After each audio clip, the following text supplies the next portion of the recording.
Hey, it's Soul with a quick guide to the Storm's Fury event that'll be happening in the upcoming 10.0.5 patch.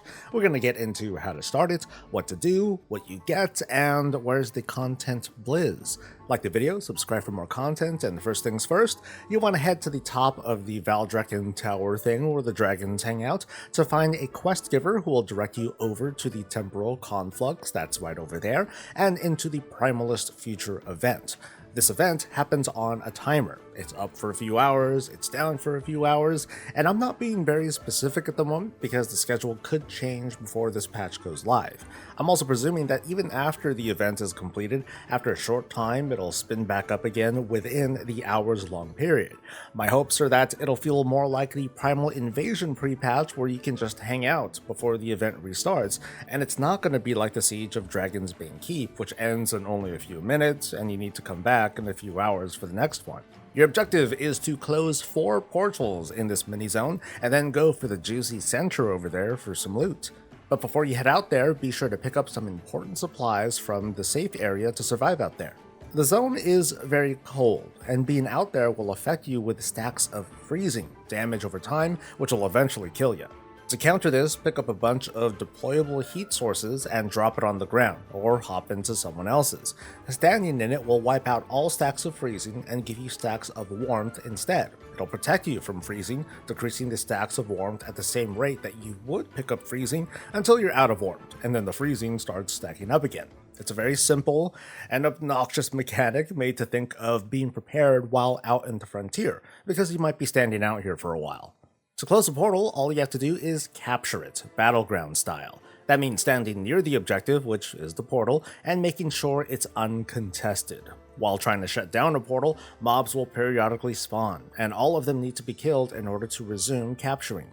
If left alone, mobs will channel a spell that, when it's completed, it'll fully capture the portal and you gotta start all over again.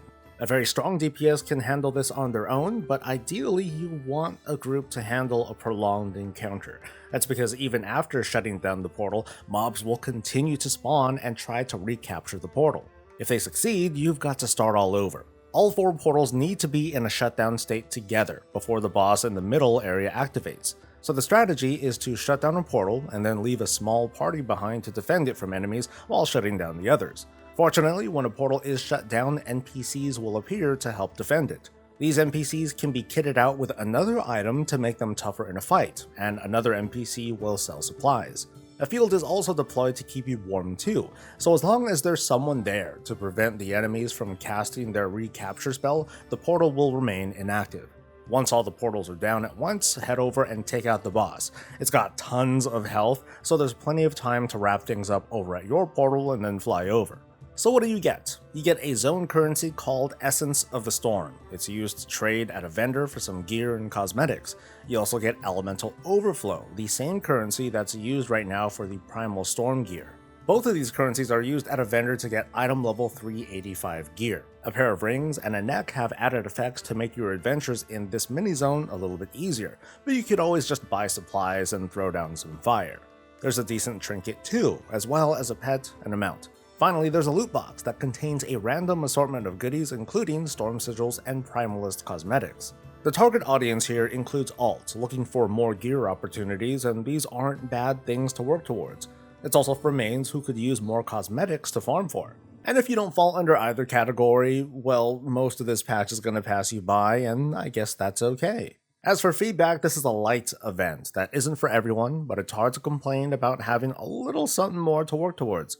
The warmth and freezing mechanic is, as said, obnoxious. It's easy to overcome, it's annoying when you stop thinking about it, but at least the rings slow down the rate of freezing down to a very forgivable rate. I hope that they do something about the way that mob spawns work in this event. At the current rate, a solo player has a pretty hard time killing a pack before the next one spawns, which would make portal captures very slow, if not impossible.